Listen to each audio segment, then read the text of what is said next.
Les militaires américains, avec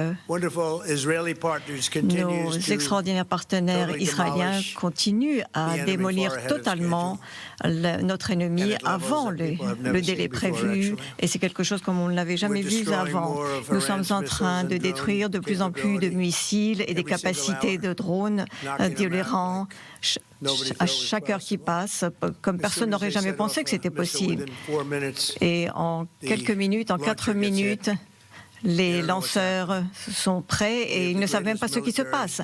Nous avons les plus grands militaires du monde, la marine n'existe plus. Et nous avons descendu 24 navires en 3 jours, c'est beaucoup.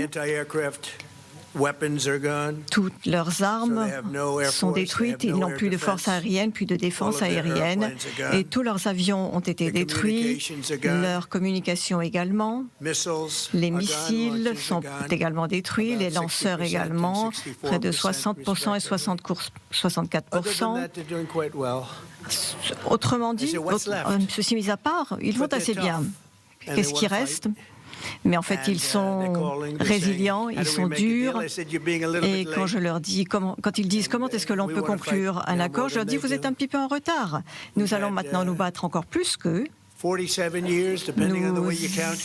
avons 47 ans, ça dépend comment est-ce que l'on compte, mais 47 années d'horreur avec tout ce groupe. Et lorsque l'on voit quelqu'un marcher dans la rue sans avoir de bras ou de jambes, de personnes terriblement mutilées.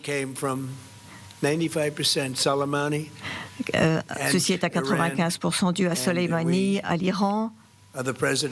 Et d'autres présidents ont accepté cela, mais moi je ne peux pas vivre avec cela. Nous faisons un très bon travail. Le meilleur travail que nos militaires puissent faire se fait en Iran actuellement. Merci. Merci beaucoup. Et hier, mon administration a annoncé des actions décisives pour permettre de maintenir le prix du pétrole à un niveau plus bas et des assurances risques pour les tankers qui passent par le Golfe. Comme vous le savez, c'est un territoire plutôt dangereux et d'autres actions pour réduire la pression sur le pétrole sont imminentes et il semble que tout ce soit à peu près stabilisé.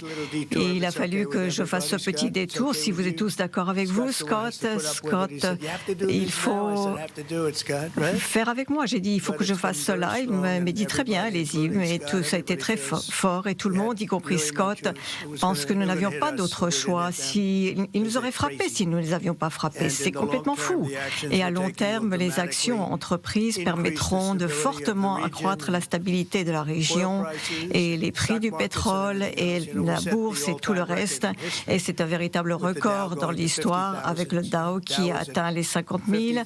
Et si on avait eu de la chance, à la fin de ma présidence, d'ici 4 ans, il aurait atteint ce niveau et nous avons réussi à le faire maintenant. Le S&P est à 500 et nous l'avons fait sur moins d'une année et ceci était encore plus dur, m'a-t-on dit, que pour le Dow Jones.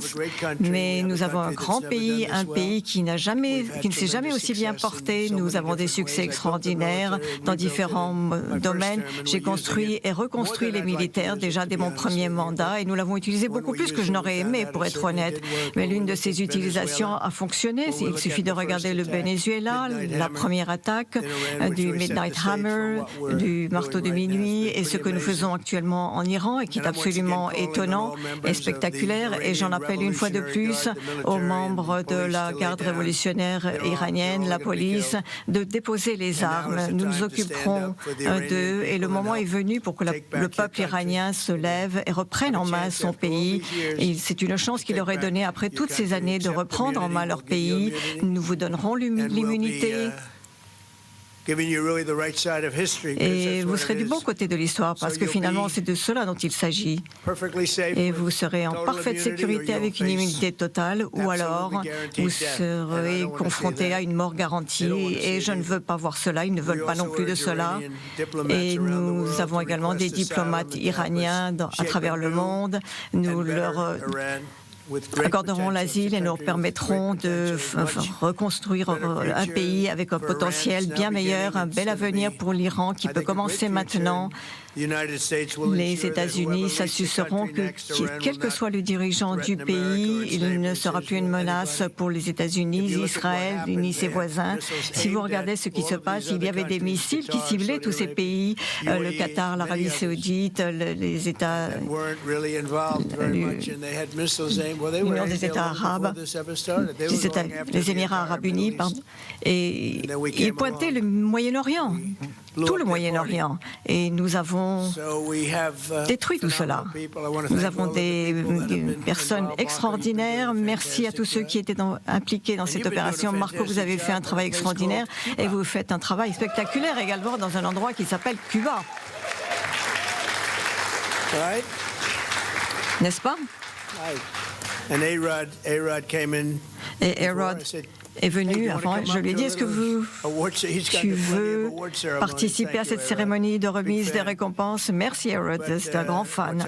Mais ce qui se passe avec Et voilà, cette déclaration extrêmement importante du président Trump sur l'Iran, où il offre l'immunité, c'est le mot qu'il utilise, il offre l'immunité aux mollahs, il leur dit c'est ou l'immunité ou la mort garantie. À vous de choisir, mais que choisiront les mollahs? Ça, c'est le problème. Fort de ne pas les mettre